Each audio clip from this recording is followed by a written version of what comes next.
quero ministrar uma palavra esta manhã falando sobre a invencibilidade de um crente fraco. A invencibilidade de um crente fraco. Olhando para o texto que acabamos de ler, parece haver uma antítese, um contrassenso, quando Paulo diz que se sente alegre por estar fraco. No contexto, na realidade atual, a nossa alegria é quando nós estamos fortes, mas Paulo diz o contrário. Ele diz, nos alegramos quando estamos fracos.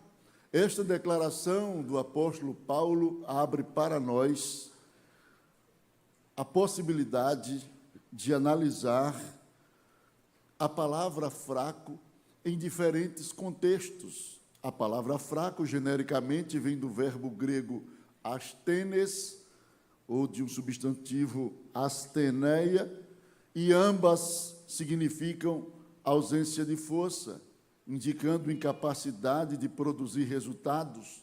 Porém, na Bíblia existem diferentes tipos de fraquezas, e cada uma deve ser compreendida dentro do contexto em que está inserida.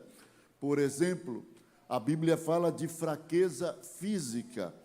Em 1 Coríntios, capítulo 2, versículo de número 3, Paulo também faz esta declaração dizendo: e foi em fraqueza, temor e grande tremor que eu estive entre vocês. A ideia de fraqueza que Paulo passa aqui nesse texto é a fraqueza física, ou seja, a falta de saúde. Pessoas, quando se encontram enfermas, se sentem fracas, debilitadas fisicamente. E o que Paulo está dizendo é que, muitas das vezes, esteve pregando entre os crentes em Coríntios, estando doente, estando enfermo. Um segundo tipo de fraqueza que a Bíblia apresenta para nós, diferente já desse que terminei de falar, está na primeira carta de Paulo aos Coríntios, capítulo 12, versículo de número 22. E aqui nós temos o tipo de fraqueza posicional. Eu disse fraqueza posicional. O texto diz: pelo contrário, os membros do corpo que parecem ser mais fracos são necessários. Paulo apresenta aqui a igreja em uma unidade simbolizada em um corpo. E sendo um corpo, o corpo possui diferentes membros. Sendo membros diferentes, logo ocupam diferentes lugares no corpo. A orelha não está no lugar do nariz, o nariz não está no lugar dos dedos. Então, cada membro tem o seu lugar no corpo. Quem me entende, diga amém.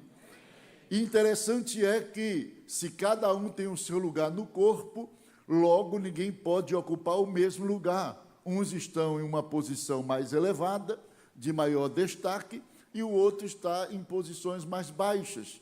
E quando se trata de posição, Paulo diz que aqueles que estão na posição mais baixas, que não se destacam muito, são considerados como um membro fraco. Mas ele diz que este membro fraco, ele é necessário. Por exemplo, os dedos dos pés nem sempre aparecem. Geralmente está coberto por um sapato, por alguma coisa. Os dedos das mãos gozam maior privilégio, carregam os anéis, as alianças. Ninguém coloca anel no dedo do pé quando se forma numa universidade, mas eu quero lhe perguntar o seguinte: coloque o dedo ou coloque o anel no dedo da mão, sem que esse dedo dependa do dedo do pé? Não tem como a mão gozar de honra sem que o pé ajude. Quem leva você para a faculdade não é o dedo da mão, são os dedos dos pés. Isso significa que, se você se destaca na igreja, não queira se sentir melhor do que ninguém, porque o dedo de pé que está lá atrás é quem te ajuda a te manter na frente, se destacando. Independente da sua posição, Paulo está dizendo, você tem valor no corpo de Cristo. Não importa se você está numa posição de destaque ou você não apareça no corpo, você é necessário. Eu fui, certo dia, assaltado, na forma de falar, surpreendido por uma irmã que me perguntou e disse, pastor, por que o senhor não coloca meu pai para ser obreiro? E eu perguntei a ela, que obreiro? Ela disse, para ser pelo menos um cooperador. E eu disse, quem é o seu pai? Ela disse, meu pai é o porteiro. Já faz 20 anos que ele está ali na porta. Ninguém coloca ele para ser um auxiliar, um diácono, um presbítero. E eu disse, por que eu tenho que colocar, já que passou tantos pastores aqui, e tem que ser eu que tenho que colocar o seu pai para ser alguma coisa na igreja ou ter uma posição de destaque na igreja? Ela olhou para mim e disse, não, é porque o senhor gosta de aproveitar as pessoas. Eu vejo que o senhor está aproveitando os jovens. Eu vejo que o senhor está aproveitando gente aqui na igreja. Eu perguntei, foi seu pai que mandou você me pedir para colocar ele para ser alguma coisa? Ela disse, não, pastor, ele nem sabe que eu estou aqui falando, porque se fosse ele já estava começando errado. E, em segundo lugar, aí eu dei uma olhada assim, eu vi que no pé dela tinha um dedo meio troncho, caindo para fora da percata dela. Eu disse, em segundo lugar, que dedo troncho é esse? Ela olhou para mim e disse, eu estou falando uma coisa, o senhor vem falar do meu dedo. Eu disse, não, é porque me chamou a atenção, esse dedo aí, diferente dos outros, para fora da percata, da sandália. Por que tu não amputa esse dedo para, pelo menos o pé fica todo endireitadinho, esse dedo nasceu meio caído para fora assim? Ela disse, deixa o meu dedo aqui, meu negócio é com meu pai. Eu disse, mas eu quero te mostrar uma coisa, rapaz, aqui na história do teu dedo. O que é que tem? Disse, por que tu não quer amputar esse dedo? Porque ele faz muito bem no lugar que Deus colocou. Eu disse, mesmo assim para fora, não tendo tanto brilho quanto os outros, você não quer amputar? Não, pastor, deixa ele aí. Eu disse, então deixa o seu pai lá. Deixa o seu pai lá. Se um dia Deus quiser, Deus faz. Não precisa de intermediário para essas coisas. É porque você vê muito falando de Jesus, só os destaques sobre Jesus. Você não estudou sobre Jesus nos detalhes. Ela disse o quê? Eu disse, você já viu que a Bíblia fala de Jesus como Rei dos Reis e Senhor dos Senhores? Ela disse, está vendo aí? Jesus está no destaque também. Eu disse, mas você já viu dizer que Jesus, ele tem a chave que abre e ninguém fecha, e fecha ninguém abre? Ela disse, né? Eu disse, aí quem é que tem a chave que abre e ninguém fecha? Ela disse, o porteiro. Eu disse, não deixa seu pai lá. Está cumprindo a função de Jesus. Ele está com a chave que abre, ninguém fecha, e fecha ninguém abre. Porque as pessoas só querem ver Jesus no destaque, não querem ver Jesus na porta. Aonde Deus te colocar, para Deus é um lugar importante para a sua vida. Pare de estar cobiçando, desejando a posição das pessoas, porque isso não vai trazer privilégio. As pessoas se medem por valor, se tiver num cargo, numa posição, teu valor não está em posição, teu valor está na cruz. Jesus não te salvou para te dar cargo, Ele te salvou para ir para o céu. Essas coisas são consequências de um propósito. Quem diz amém por isso? Então a Bíblia fala de fraqueza posicional, mas é necessário. A Bíblia fala de fraqueza humana, falta de capacidade, limitação humana. Salmo 39, versículo 4 diz, Senhor, dá-me a conhecer o meu fim, e qual a soma dos meus dias, para que eu reconheça a minha fragilidade. O que é que o salmista está dizendo? Eu sou fraco. Por mais que eu goze de prestígio, de riqueza, de posição, mas eu sou fraco. Humanamente falando, sou frágil. Ninguém consegue se manter imortal. Você é frágil. Você está passando. O cronômetro da vida, você não tem o controle dele para paralisá-lo. Por mais que você se cuide, que não é pecado e deve se cuidar, mas por mais que você faça plástica, coloque tanta coisa, tantos adereços no seu corpo, para tentar se rejuvenescer, mas a sua idade está passando, filho. A sua idade está passando, filha. Não tem como você parar o cronômetro.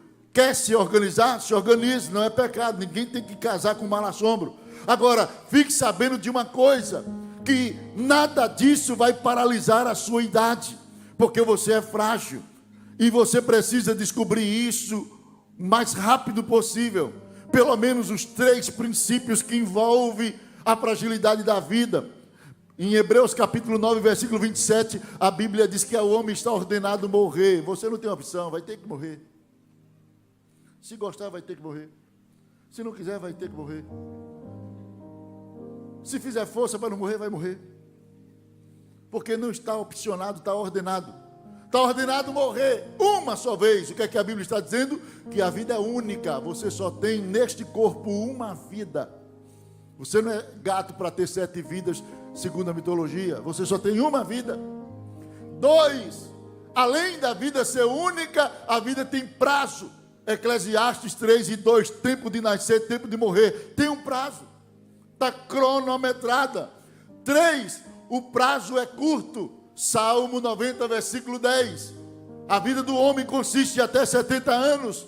Passando disso, com bônus, vem com enfado e canseira. Não tem para onde ir. É 70 anos, passando por alguns cuidados, vem o enfado e a canseira acumulada nessa bonificação. A vida é única, a vida tem prazo, o prazo é curto. O próprio texto diz, e nós voamos, a vida passa rápido. Mas deixa eu te dizer uma coisa, em Eclesiastes 12:9, o 9:12, a Bíblia diz, o homem não sabe o dia da sua morte, o fim é misterioso. E tendo a consciência de que a vida é única, tendo a consciência de que a vida tem prazo, tendo a consciência de que o prazo é curto, tendo a consciência que o fim desse prazo é misterioso, você pode estar no último culto, então reconheça, você é fraco, quem é forte é Deus, que uma geração vem, a outra vai, mas o nome dele permanece para todo sempre. Nós somos frágeis, não tem como fugir dessa realidade. Em quarto lugar, a Bíblia fala da fraqueza moral. Em Ezequiel 16:30, a falta de autocontrole, de propensão, de inclinação carnal. Não estamos livres definitivamente de cairmos ou pecarmos. O texto diz, como é fraco o seu coração, diz o Senhor, pois você faz todas essas coisas que são obras ou que são próprias de uma prostituta descarada. O que é que a Bíblia está falando? De fraqueza moral. Pessoas que alimentam o instinto carnal e tornam-se refém dos seus próprios desejos. Estão presos por paixões, por coisas que o deixam vulnerável ao pecado, por coisas que o prendem em prazeres que não nutrem felicidade. Prazeres que oferecem uma alegria momentânea, um gozo temporário, mas uma angústia permanente. E a Bíblia fala que o homem, ele pode alimentar uma fraqueza chamada de fraqueza moral. Além da fraqueza moral, temos a fraqueza de consciência. Em Romanos 14:2, e há tantos outros textos, como Romanos 15:1, 1 Coríntios 8:10-12. Pessoas que estão na igreja, mas que não têm a mesma estrutura de fé, de conhecimento bíblico, e por conta disso se tornam vulneráveis às tentações, fraqueza de consciência. Tem gente que acha que tudo é pecado, e tem gente que acha que nada é pecado, e essas coisas revelam a fraqueza de consciência. É importante a pessoa ter conhecimento bíblico, porque o conhecimento bíblico vai te blindar das investidas do diabo. A palavra conhecimento tem origem no hebraico e é traduzida por luz. Conhecimento é luz. Já a palavra ignorância vem de uma raiz hebraica que significa escuridão. Daí você entende porque o diabo, ele é o príncipe das trevas. Ele é o príncipe de quem vive preso na escuridão da ignorância. Quanto mais ignorante da palavra você for, mais poder e força o diabo exerce sobre você. Quanto mais conhecimento você tem da Bíblia, menos força e influência Satanás terá sobre a sua vida. É por isso que é importante estarmos na igreja, nos alimentando com a palavra, para que o diabo cada vez mais vá perdendo espaço e liberdade em nosso caminho, e a gente faça como Jesus, quando ele vier com as suas propostas, a gente diga: está escrito, Satanás, está escrito, Satanás, está escrito, Satanás, e ele não terá brecha para poder operar em nossa vida.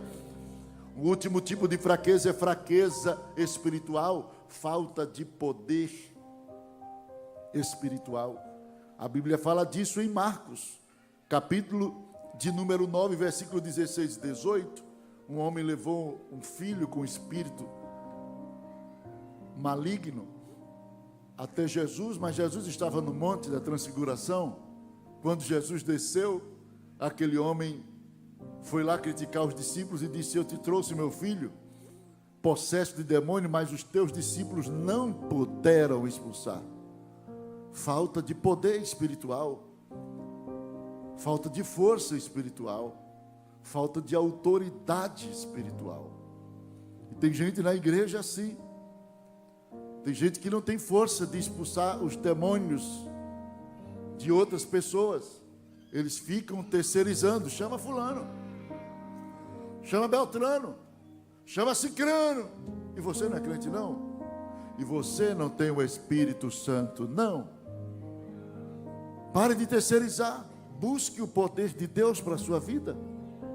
Busque a autoridade de Deus para a sua vida, porque na hora que o diabo fizer as caretas, é você que Deus quer usar para desmanchar as caretas de Satanás. Mas, irmãos, porque eu mostrei esta relação de fraquezas? Para que todas as vezes que você for estudar a palavra de Deus, você entenda que fraqueza na Bíblia, ela tem um significado baseado em seu contexto. Para você não generalizar, achar que toda fraqueza é o mesmo tipo de fraqueza. Tem gente que pensa que toda fraqueza é fraqueza moral. Não, estude a palavra fraqueza dentro do seu contexto. Mas eu quero mostrar para vocês aqui, já que já declarei abertamente que nós somos fracos de alguma forma, algum tipo de fraqueza se encaixa em você. Mas independente de qual seja a sua fraqueza, eu quero lhe mostrar pela palavra como ser um fraco invencível. Quem quer ser invencível aqui? Tem uns que estão indecisos ainda. Tem uns que já entregaram os pontos, disse: não venço mesmo. Mas tem alguém que deseja ser invencível aqui? Olha, alguns se converteram. Glória a Deus. O que é que eu faço para ser um fraco invencível? Eu vivi questionando isso. Por que alguns homens de Deus venceram? Por que alguns homens de Deus passaram por essa terra e tiveram uma vida de exemplo? Por que não posso ter? Não é uma comparação de inveja, mas é uma comparação de análise. Por que eles sim e eu não? O que é que eles têm em si que eu não tenho? O que eles fizeram que eu não posso fazer? E logo eu descobri que é tão simples ser um crente invencível. A primeira coisa que eu preciso fazer, Salmo 6, versículo de número 2. Vamos lá. Salmo 6, versículo 2.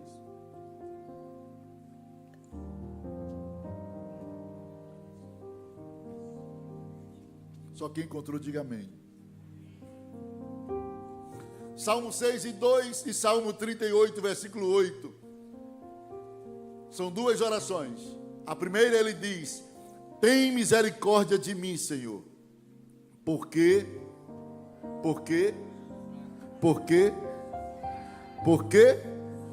sou fraco.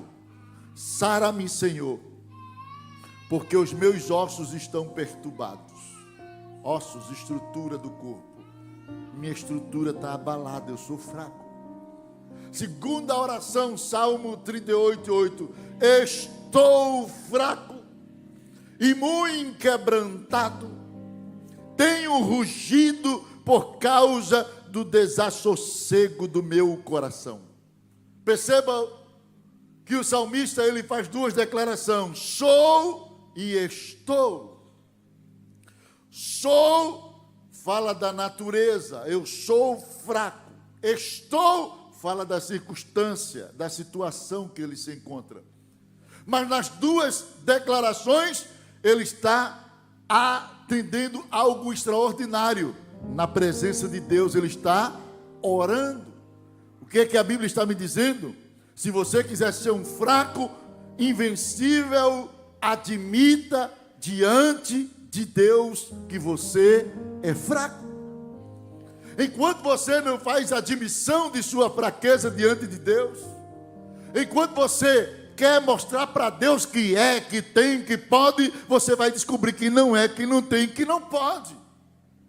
Enquanto você não declarar falência aos seus recursos, os recursos de Deus nunca entrarão em evidência na sua vida.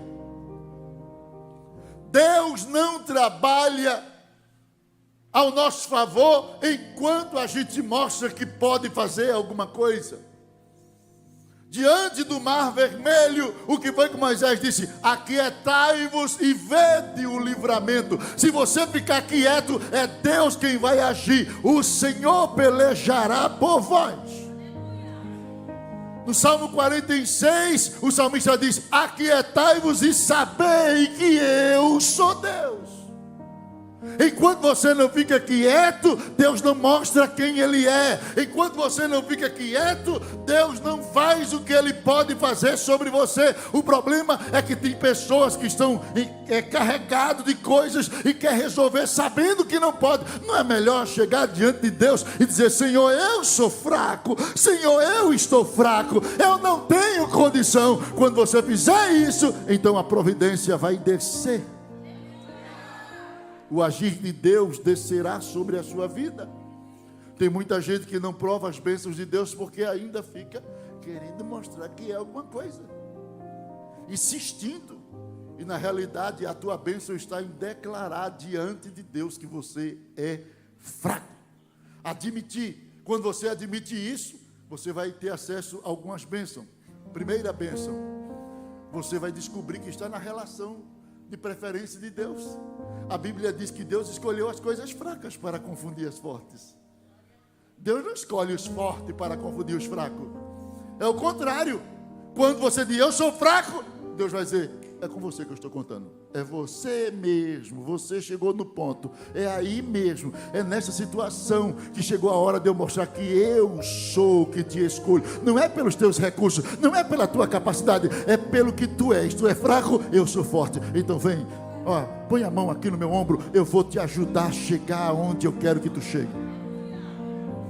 2, você vai descobrir que você está na relação dos que são assistidos por Deus. Em Ezequiel, a Bíblia fala disso, 34:4, Deus repreende os pastores por não cuidar da ovelha fraca e quebrada, e ele diz: eu mesmo vou buscar as minhas ovelhas, e a fraca eu vou cuidar dela também. Você não somente está na relação de preferência, como está na relação de assistência. 3, quando você diz que é fraco, você vai descobrir que você vai viver de milagres. Em Hebreus, capítulo de número 11, versículo 33 e 34, a Bíblia diz que os heróis da fé, da fraqueza, tiraram força. Imagine, você sacar de onde não tem. O que é isso? Milagre. Deus está dizendo: põe a mão aí no gasofilácio da fraqueza e tira alguma coisa. Como? Não tem nada. Mas é aí, bota a mão. Quando você coloca a mão que puxa, força. O que é isso? Milagre. Deus está dizendo: os fracos vivem de milagre. Os fracos vivem de providência. Os fracos vivem de operações extraordinárias. Em segundo lugar, já caminho para o fim.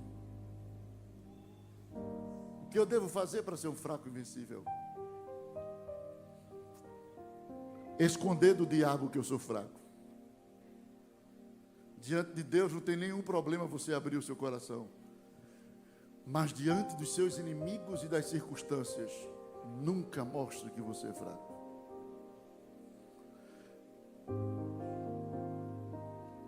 Provérbios, capítulo de número 24, versículo de número 10, diz assim: se te mostrares frouxo no dia da angústia, a tua força será O que é que a Bíblia está dizendo? É tempo de angústia? Nunca mostre que você está no limite. É tempo de tribulação? Nunca declare: estou acabado. Dessa vez eu não me levanto mais. Agora ele me venceu. Que é isso? Você não pode dar o ultimato à sua história. Quem dá o ultimato é Deus. Deus tem a última palavra para você. Tudo que o diabo quer é que você se declare derrotado. Tudo que o diabo quer é que você assuma a derrota e se sinta o culpado da situação. Deus está dizendo nesta manhã: não te reveles fraco diante dos teus adversários. Não mostre que você é fraco. Joel, capítulo de número 3, versículo 10. Forjai espada das vossas enxadas. A luta está aí. O exército inimigo está chegando. A gente não tem espada, tem enxada. Vocês gostam de capinar? Lá a gente chama limpa-mato. Tem ferramenta de capinar? Tem. Transforme em espada. Transforme em espada. Pegue as vossas foices. Tem foice? Tem. Transforme em lança. Quero nem saber. Não tem desculpa para vocês se entregar ao adversário. Mas a gente não tem força. Diga ao fraco: eu sou forte. Faça declarações de fé. Você é fraco, mas diga: eu sou forte. Mas é forte como? Porque Deus está lhe dando a estratégia. Você é forte pelas estratégias de Deus. Tem uma experiência que o irmão gosta muito, dos irmãos que está aqui. E essa experiência aconteceu quando eu dirigi a minha primeira congregação, há uns 25 anos atrás. Essa primeira congregação que dirigi, no dia da minha posse, estava lotada, cheia, lá no sertão de Pernambuco, chama Entupetado. E quando eu cheguei, a igreja cheia, e o pregador bem jovenzinho. Hoje só tenho a lanternagem aqui, mas o motor está quase batido. Mas na época era bem jovenzinho, animado. Cheguei lá, o pastor apresentou: está aqui o novo dirigente, no engenho, viu? Vocês conhecem o que é engenho aqui? Aqui é tão bonito que eu acho que nem engenho tem. É um lugar de sítio distante, 12 quilômetros, estrada a pé, estrada de barro. Tinha que ir a pé, eu que era pobre, porque tinha carro, ia de carro, ia de bicicleta, mas nem bicicleta eu tinha. Quando cheguei lá, a igreja cheia, o pastor me apresentou, me senti o pastorzão. No outro dia era o culto de ensino. E quando cheguei lá, cheguei cedo para impressionar os irmãos. Dobrar o joelho para os irmãos verem que eu orava. Me matriculei na escola dos fariseus e fui. Dobrei o joelho, 18h30, 19 horas eu estava de joelho, 19h10 eu olhei para ver se tinha chegado os irmãos, só estava só o ventilador, tcheco, tcheco, tcheco, tcheco, tcheco, tcheco, tcheco, tcheco, tcheco, tcheco, tcheco, tcheco. 19h30 eu me levantei e tinha 3 crentes, irmã Zefinha, irmã Finha e irmão Adão na porta. E eu perguntei: irmão Adão, vem cá. Ele foi: cadê os irmãos? Ele disse: está todo mundo aqui. Eu disse: e aquele povo de outro? Não, não é daqui não, é das igrejas vizinhas, que veio olhar quem era que ia assumir. Foi um balde de água fria. O pregador novo gosta de multidão. Ele não tem compromisso com a palavra, tem compromisso com a fama. Mas mesmo assim eu resisti àquela tentação de recuar. E comecei: Deus vai fazer uma obra aqui. A irmã Zefinha: todo mundo diz isso quando vem para cá. E eu já fui me aperreando com a veinha, já ficando irado. Eu já pensava que era o diabo pegando a velha para me tentar. Deus vai mudar a situação deste lugar. E ela, aquele sorriso sinistro. Eu disse, é por isso que Deus não tem feito, vocês não creem.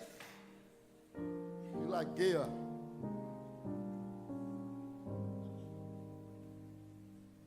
Sobre os três que estavam ali, vocês vão ver, e orei e tal. Deus me ouviu. 6 meses depois a igreja estava cheia. Um grupo de crianças, um grupo de irmãs, um grupo de irmãos lá, jovens.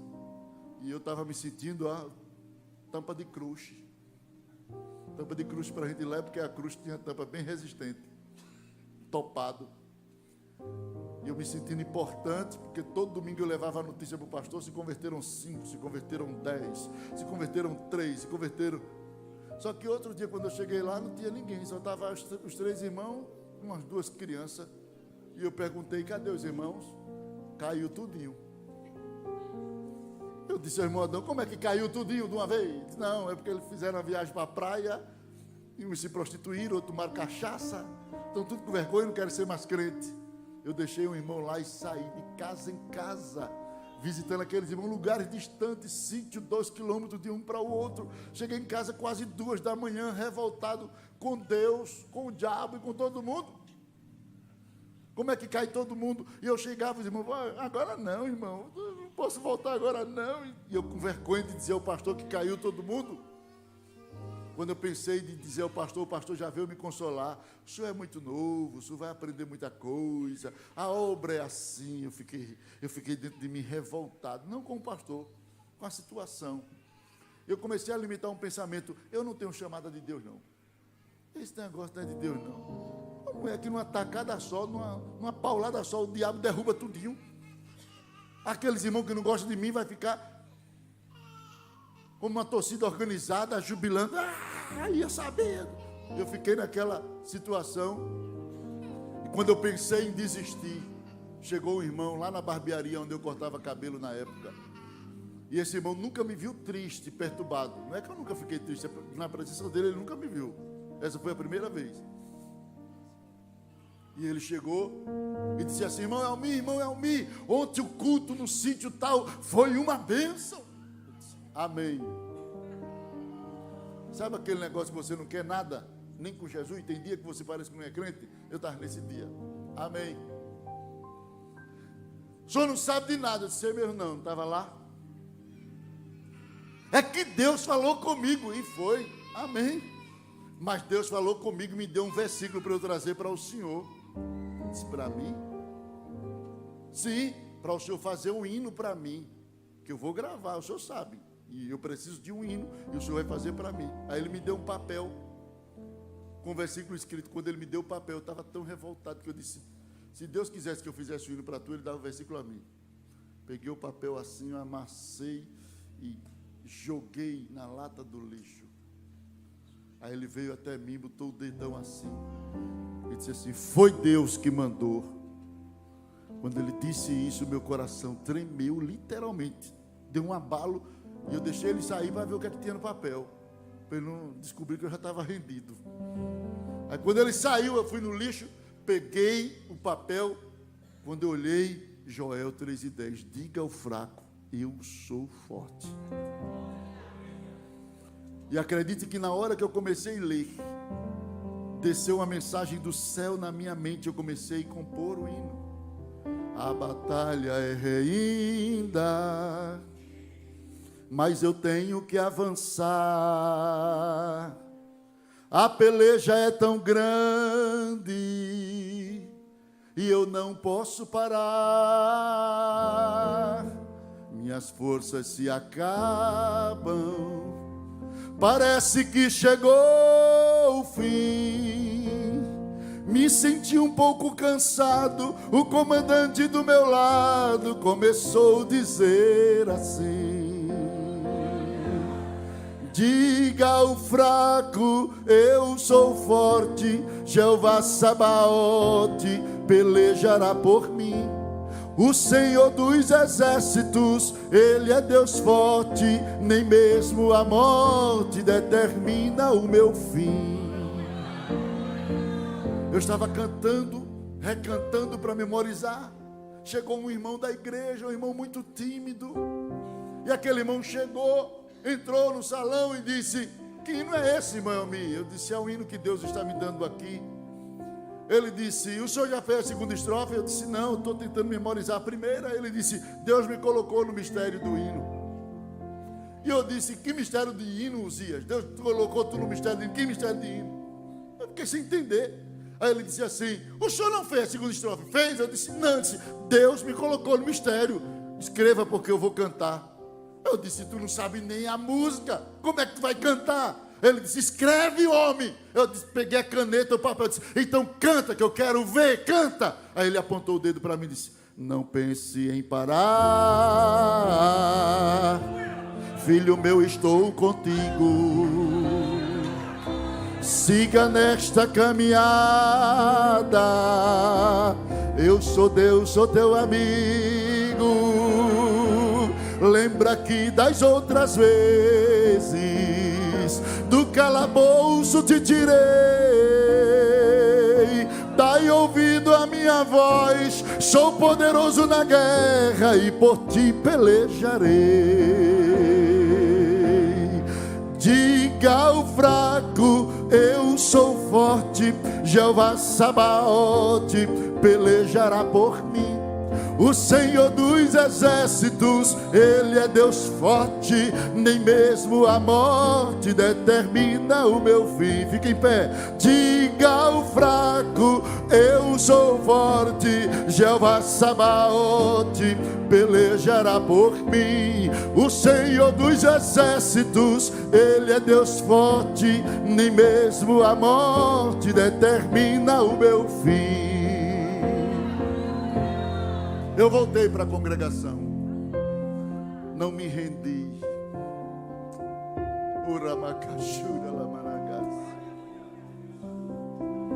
Não entreguei meus pontos para Satanás. Eu aprendi que Paulo disse: portai-vos varonilmente. Portar-se varonilmente é mesmo cansado, não declarar para ninguém que você está cansado. Eu estive em Brasília pregando e o irmão me pediu para visitar lá o Palácio do Planalto. Quando eu cheguei lá, tem 2 soldados que parecem ser de cera. Quem foi lá já sabe. Eles ficam tão sérios que parece que não é humano. Na porta do Planalto, com aquele chapelão lá, o chapéu grandão, o fusível do lado. Quando bate 25 minutos, eles viram-se automaticamente, entram e 2 com a mesma cara chega. E eu estava prestando atenção naquele soldado. E eu vi que tinha criança que fazia careta para o lado dele. E eu vi que tinha pessoas que chegavam perto e tiravam selfie. Mas eles não se moviam. Eles não se deixavam levar pelas influências externas. E Deus disse a mim: na vida espiritual é assim. Eu te coloquei numa posição. Alguns farão careta para te tirar da seriedade. Outros querem te tornar celebridade tirando foto. Não olhe para um nem para outro. Mantenha a sua posição de soldado. O cansaço vai vir às suas pernas, os minutos estão passando, mas mantenha a sua posição de soldado. Na hora certa eu faço a substituição, mas mantenha a tua posição de soldado. Não deixa que nada externo venha te influenciar para o mal. Não mostre a sua fraqueza. Deus está dizendo: não se mostre frouxo. Levante a cabeça. Levante a cabeça. Olhe para a pessoa que está do seu lado e diga assim: levante a cabeça. Não se renda. Deus não deu a última palavra. Deus não disse que não tem mais jeito. Deus não disse que já é o fim.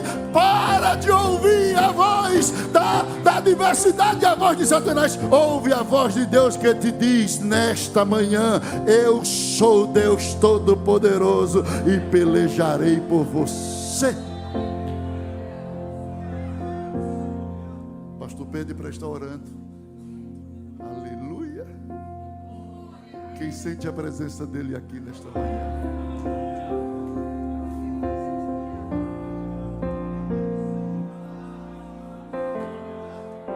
Espírito Santo, meu Consolador,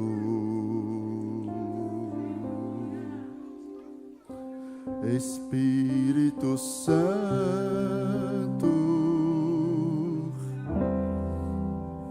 sabes quem eu sou,